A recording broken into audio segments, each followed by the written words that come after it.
ఈ ప్రభుత్వం పెన్షన్లకు సంబంధించి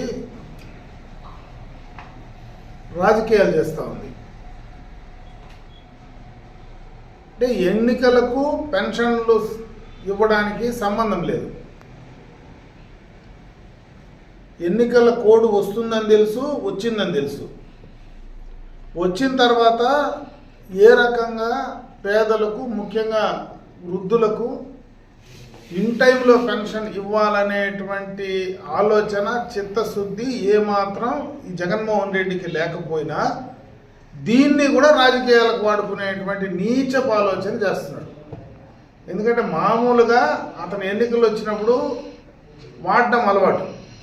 గత ఎన్నికల్లో వాళ్ళ చిన్నాయన హత్యని రాజకీయాలకు వాడుకున్నాడు.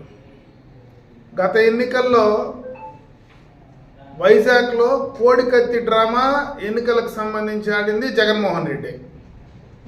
మళ్ళీ ఇప్పుడు ఎన్నికలు వస్తున్నాయి కాబట్టి మళ్ళీ 5 సంవత్సరాల తర్వాత వాళ్ళ చిన్నాయన హత్యను మళ్ళీ తెర మీదకి తెచ్చినాడు.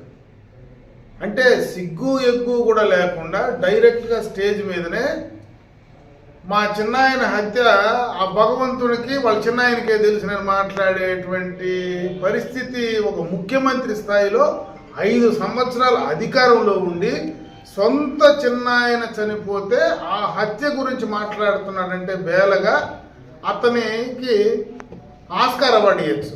అంటే నటన, అంటే ఆ ముఖంలో కూడా ఏ ఫీలింగ్స్ ఉండవు. చెప్పడానికి అతను నవ్వుతాడా, ఏడుస్తాడా, లేదా ఇంకేదైనా చెప్తా ఉందా అని అర్థం చేసుకోలేనటువంటి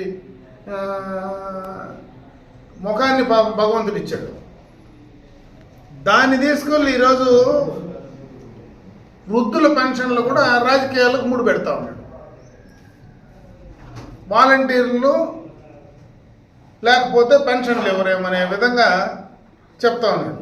ఎన్నికల కోడ్ వచ్చిన తర్వాత వాలంటీర్లు ఎట్లుంటారని అనుకుంటాడు అతనికి తెలుసు కదా. ఒక ముఖ్యమంత్రిగా వాలంటీర్ వ్యవస్థ ఎన్నికల కోడ్ వచ్చిన తర్వాత అది పూర్తిగా ప్రభుత్వ ఉద్యోగులు కాదు కాబట్టి వాళ్ళని ప్రభుత్వానికి సంబంధించినటువంటి ఏ సంక్షేమ అభివృద్ధి కార్యక్రమాల్లో భాగస్వాములు చెయ్యరనేది ఏ చదువుకున్నటువంటి వ్యక్తికి, అవగాహన ఉండే వ్యక్తికి అర్థమవుతుంది.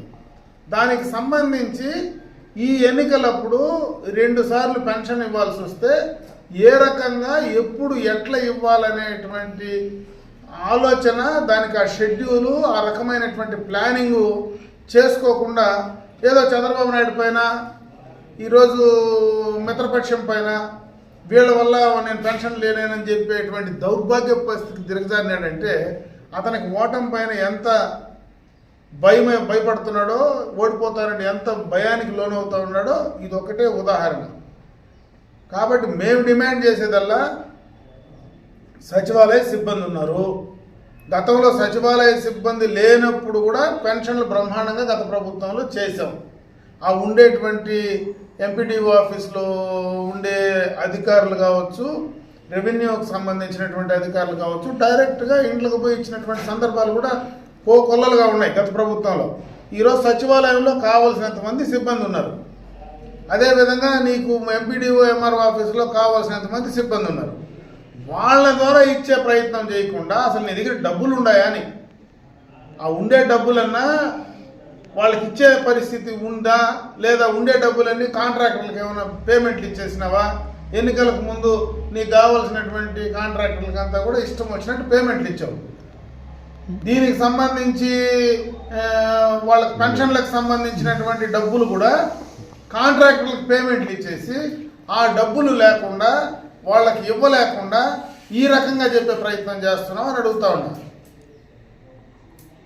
అందుకే ఈ ప్రభుత్వాన్ని డిమాండ్ చేస్తున్నాం, ఈ అధికారులకు తెలియజేసుకుంటున్నాం. ఈరోజు చీఫ్ సెక్రటరీ కావచ్చు, ఉన్నటువంటి అడ్మినిస్ట్రేషన్లో ఉండేటువంటి ఏ అధికారి కావచ్చు, పెన్షన్లు సక్రమంగా సరైన టైంలో ఇవ్వాలా. ఈరోజు సాక్షిలో కూడా చూశారు, ఒక వాళ్ళు రాసినటువంటి న్యూస్ వాళ్ళే రాశారు 3 రోజులు లేట్ అవుతుంది, ఎందుకంటే ఇది మార్చి ఎండింగ్ వల్ల బ్యాంకులన్నీ కూడా క్లోజు, బ్యాంకుల్లో సెలవులు కాబట్టి మేము ఇవ్వలేము అనేది సాక్షి దినపత్రికల్లో కూడా ఒక ఐటెం రాశారు, వాళ్ళ పత్రికల్లోనే. ఒక పక్క సాక్షిలో ఎలక్షన్ కమిషన్ భయపడి అట్లా రాస్తారు, ఇంకొక పక్క సోషల్ మీడియాలో ప్రతిపక్ష పార్టీల పైన నెపమేసే ప్రయత్నం చేస్తారు. ఏది ఏం చేసినా వాస్తవంగా వాళ్లకు సక్రమంగా సరైన టైంలో మీరు పెన్షన్లు అందించాలా, అదే మా డిమాండు. ఈ ఎన్నికలప్పుడు మీ అధికారులను పెట్టుకొని కరెక్ట్గా అందించేటువంటి అవకాశం, సక్రమంగా అడ్మినిస్ట్రేషన్ చేయాల్సినటువంటి బాధ్యత ఇప్పుడున్నటువంటి ప్రభుత్వానికి ఇంకా కొంత మిగిలింది కాబట్టి ఖచ్చితంగా ఆ రకంగా చేయమని చెప్పి డిమాండ్ చేస్తున్నాం.